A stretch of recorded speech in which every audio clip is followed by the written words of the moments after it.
पश्चिम बंगाल में सत्ता संभालने के बाद से शुभेंदु अधिकारी फुल फॉर्म में नजर आ रहे हैं। इस दौरान उनके एक फैसले ने नॉर्थ ईस्ट के 8 राज्यों को सुरक्षा कवच देने का काम किया। दरअसल शुभेंदु अधिकारी ने फैसला लेते हुए चिकन नेक का जिम्मा केंद्र सरकार को सौंप दिया, जिसे कई सालों से ममता सरकार दबाए बैठी थी। जबकि शुभेंदु अधिकारी ने फैसला लेते हुए नेशनल हाईवे के 7 हिस्सों को केंद्र को सौंपने का निर्देश दिया है। सौंपे गए 7 हिस्सों में से 5 सिलीगुड़ी कॉरिडोर या चिकन नेक से होकर गुजरते हैं।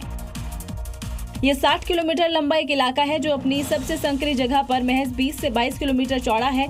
इसे मैप के जरिए समझिए। बंगाल में मौजूद ये एरिया नेपाल, भूटान और बांग्लादेश के बीच फंसा हुआ है, जबकि इसके उत्तर में सिक्किम के पार चीन है। साल 2017 के डोकलाम जहां चीन सेना के साथ झड़प हुई थी। हुमायूं कबीर की सीएम शुभेंदु को वार्निंग। बकरीद पर कुर्बानी को लेकर चेतावनी दी है। मुस्लिम कुर्बानी पर रोक बर्दाश्त नहीं करेंगे।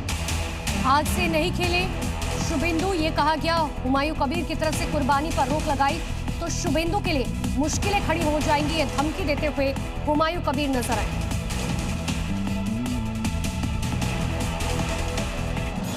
ईद पर बंगाल में बीफ के बहिष्कार और नमाज के मुद्दे पर एजेयूपी के राष्ट्रीय अध्यक्ष और विधायक हुमायूं कबीर ने शुभेंदु सरकार को बड़ी चेतावनी दी है। हुमायूं कबीर ने कहा है कि अगर सरकार कुर्बानी पर रोक लगाने की कोशिश करते हैं तो इससे उनके लिए ही मुश्किल खड़ी होंगी। मुस्लिम समुदाय किसी भी हाल में कुर्बानी के मामले में कोई समझौता नहीं करेगा। कुर्बानी तो होगा ही, कुर्बानी कोई मना करेगा वो भी नहीं सुनेगा। हालांकि परिजादा तोहा सिद्दीकी ने गायों के बजाय बकरियों या अन्य जानवरों की कुर्बानी देने का सुझाव दिया था। यूपी की तर्ज पर पश्चिम बंगाल में भी बकरीद पर गाय की कुर्बानी पर रोक लगा दी गई है। बांग्लादेश के कट्टरपंथी इसके बाद बिलबिला उठे हैं। इसे बंगाल के मुस्लिमों के साथ उत्पीड़न बता रहे हैं। इस फैसले के खिलाफ वो ढाका की सड़कों पर प्रदर्शन करने के लिए उतर गए।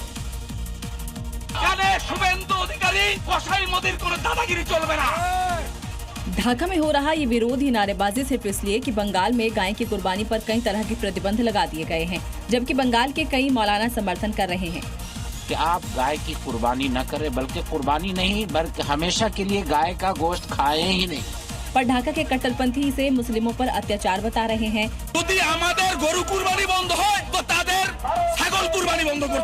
बैनर और पोस्टर लिए सैकड़ों की संख्या में उतरे इन जिहादियों ने ढाका में मौजूद भारतीय दूतावास का घेराव किया।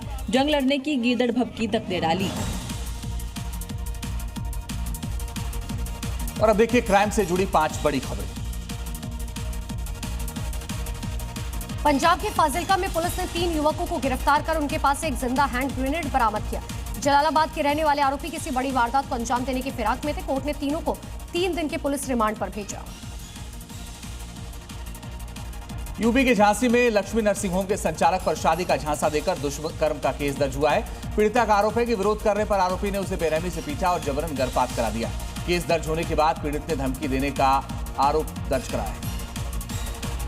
यूपी के कुशीनगर में विवाहिता से मिलने पहुंचे युवक और महिला को पेड़ से बांधकर बेरहमी से पीटा गया, जिसके बाद जबरन मांग भरवाई गई। वीडियो वायरल होने के बाद पुलिस ने पति और देवर सहित कई लोगों पर मामला दर्ज किया। बिहार के सहरसा में महिषी अंचल कार्यालय में पटना निगरानी विभाग ने बड़ी कार्रवाई को अंजाम दिया है। टीम ने जमीन की रसीद काटने के नाम पर 16,000 रुपए की घूस लेते हुए राजस्व कर्मचारी और उसके सहयोगी को रंगे हाथों गिरफ्तार किया। झारखंड के धनबाद में आजसू और राम रहीम सेना के समर्थकों के बीच झड़प हो गई, जिसमें फायरिंग तक की गई। बवाल के बाद अस्पताल में इलाज करा रहा घायल आजसू नेता पुलिस कस्टडी से बचकर अपने समर्थकों के साथ बाइक पर फरार हो गया।